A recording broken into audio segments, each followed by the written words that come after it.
Ya, kembali lagi di tutorial ujian parametrik. Kali ini sesi ke-8 kita akan membahas uji Wilkinson, di mana sebelumnya saya sudah jelaskan ujian parametrik itu menggunakan skala nominal dan skala ordinal.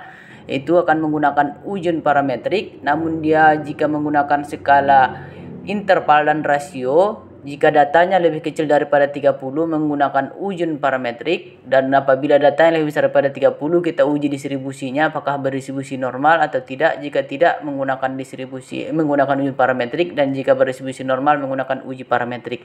Jadi yang kita bahas di sini adalah semua uji non parametrik.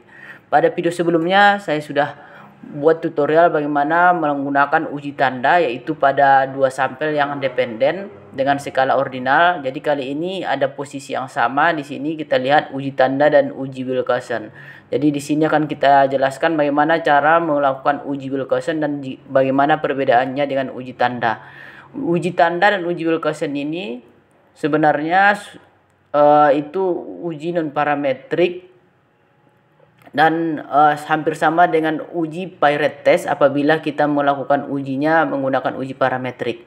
Jadi ini sebenarnya ganti dari uji Piret test apabila menggunakan uji parametrik. Jadi non parametriknya itu uji Wilkinson dan uji tanda. Jadi baik, kali ini kita akan buat tutorial yang membahas uji Wilkinson dan bagaimana perbedaannya nanti dengan uji tanda. Pada video ini kita lihat ada kasus, yaitu ada data sebelum menggunakan suplemen dan sesudah menggunakan suplemen, apakah berat badan anak-anak yang diuji ini bertambah atau tidak. Jadi di sini uji Wilkinson, di mana hipotesis H0-nya suplemen tersebut tidak memiliki efek berarti pada berat badan anak. Jadi di sini ada percobaan 15 anak. Kita berikan suplemen, setelah 3 bulan apakah terjadi peningkatan berat badan atau tidak. Dan H1-nya suplemen tersebut mampu meningkatkan berat badan anak. Jadi H0-nya tidak mampu meningkatkan berat badan anak. Kemudian H1-nya mampu meningkatkan berat badan anak. Jadi di sini udah ada datanya sebanyak 15 orang yang kita uji. Data sebelum dan sesudah menggunakan suplemen tersebut sebanyak 15 data. Jadi kita pindahkan ke SPSS, kita buat penamaannya di sini sebelum untuk data pertama dan data kedua itu sesudah. Kemudian di sini kita pilih untuk skalanya di sini ordinal karena datanya bukan data ordinal. Kemudian kita pilih analyze, kemudian kita pilih non parametrik, kita pilih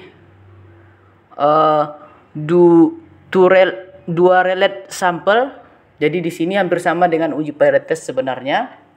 Kemudian kita pindahkan sebelum dan data sesudah ke sebelah kanan. Di sini ada pilihannya Wilkinson, ada uji tanda atau sign, kemudian ada M-Sinemar. Jadi M-Sinemar ini digunakan untuk uji data yang nominal. Jadi ordinal itu menggunakan uji Wilkinson dan uji sign. Jadi Wilkinson ini adalah penyempurnaan dari uji tanda atau uji sign. Jadi kita coba centang dua-duanya, nanti kita bandingkan hasil dari uji Wilkinson dan uji tanda. Jadi sudah muncul hasilnya. Kita lihat hasilnya di sini. Untuk uji Wilkinson kita coba amati untuk uji Wilkinson bagaimana hasilnya. Kita pindahkan ke Excel. Oke, kita pindahkan ke Excel dan kita akan analisis. Sebenarnya hampir sama dengan uji tanda yang sudah ada pada video saya sebelumnya. Namun ini adalah penyempurnaan dari uji tanda dan akan kita lihat perbedaannya seperti apa. Kemudian untuk nilai signifikannya dari uji Wilkinson juga akan kita pindahkan ke Excel-nya. Oke, sudah kita pindahkan. Jadi di sini kita lihat nilai negatif. Nilai negatif berarti sebelum itu lebih besar daripada sesudah. Jadi nilai negatif sesudah lebih kecil daripada sebelum, sebanyak dua data. Kemudian kalau dirata-ratakan data tersebut, yang dua data ini nilainya 3,5, penurunan berarti penurunan sebelum dia menggunakan suplemen tersebut dan sesudah menggunakan suplemen tersebut berat badannya menurun. Ada data berarti ada 2 orang. Kemudian rata-rata penurunannya itu sebesar 3,5. Kemudian di sini sum of ranks-nya, penjumlahan dari kedua data ini 3,5, berarti ada rata-rata 3,5. Tadi kita jumlahkan itu nilainya 7. Itulah maksud dari sum of rank, kemudian mean of rank, kemudian nilai n-nya. Kemudian apabila positif, berarti positif ini sebenarnya yang kita harapkan nilai positif ranks. Nilai positif rank berarti sesudahnya ini terjadi peningkatan, berarti nilai sesudah lebih besar daripada sebelum. Peningkatan yang terjadi itu terjadi pada 13 anak atau 13 orang, di mana rata-rata peningkatan ini kita rata-ratakan itu nilainya 8,69. Dan apabila kita jumlahkan data tersebut, nilainya itu 113. Jadi peningkatan berat badan ini ada sebanyak 13 orang. Kemudian ada yang mengalami penurunan sebanyak 2 orang. Dan yang tetap di sini tidak ada, yaitu nilai teens, berarti nilai sebelum dan sesudah itu nilainya sama. Kemudian kita lihat di sini nilai signifikan. Nilai signifikan apakah terjadi perbedaan yang nyata sebelum dan sesudah menggunakan suplemen? Maka kita lihat dari nilai signifikannya, di mana nilai signifikan di sini 0,002.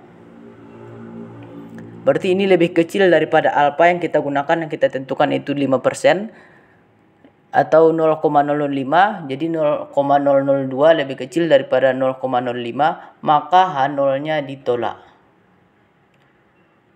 Maka alfanya 0,05,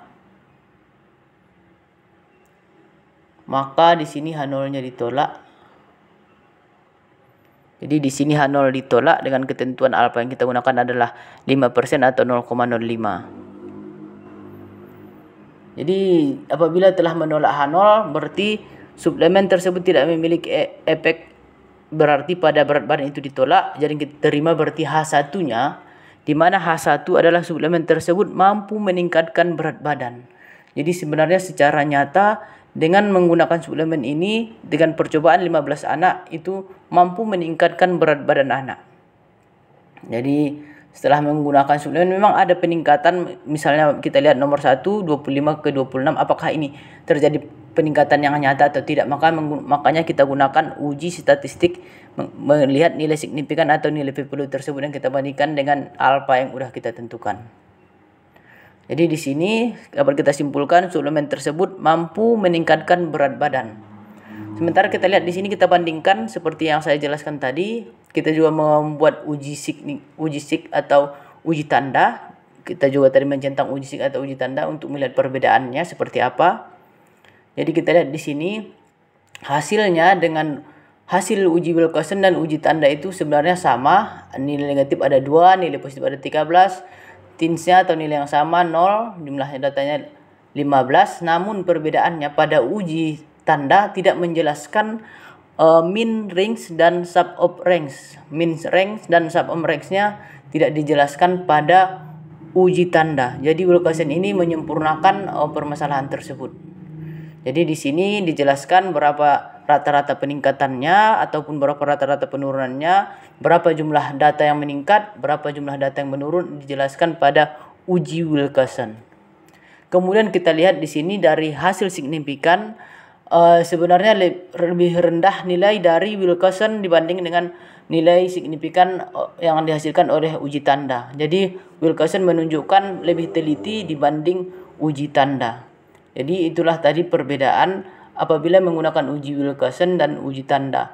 Dari uji Wilcoxon akan menjelaskan mean of rank dan sum of rank-nya, dan tingkat ketelitian signifikannya lebih rendah dibanding uji tanda yang nilainya lebih tinggi pada nilai signifikannya.